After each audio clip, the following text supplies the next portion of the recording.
कांग्रेस ने अपने टिकट बंटवारे की दिशा साफ कर दी है। 36 सीटों पर बिना गठबंधन दलों से राय मशवरा किए अपने उम्मीदवार उतारने की तैयारी कांग्रेस कर रही है। जानकारी मिली है कि कांग्रेस की स्क्रीनिंग कमेटी इन सीटों पर नाम फाइनल करने के लिए लगातार बैठकों में मंथन कर रही है।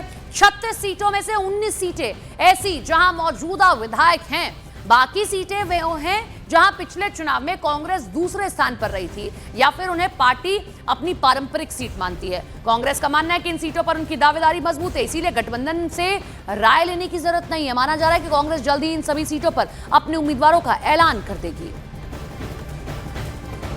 चंद्रमोहन हमारे सहयोगी जुड़े हुए हैं। चंद्रमोहन, ये क्या चीजें सामने आ रही हैं? एक तरफ हम मैनिफेस्टो साथ शेयर कर रहे हैं, लेकिन 36 सीटों पर बिना राय मशवरे के ओवर कॉन्फिडेंस या बात हो गई तेजस्वी से?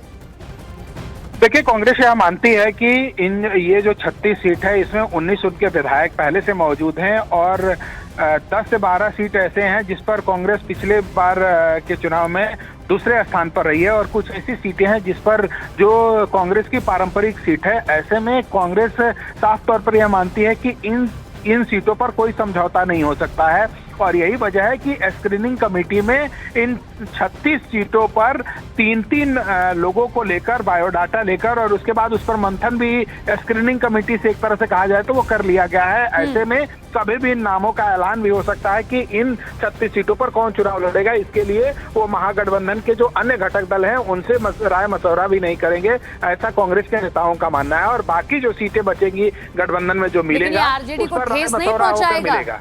ये आरजेडी को ठेस नहीं पहुंचा देगा? जल्दी से जवाब।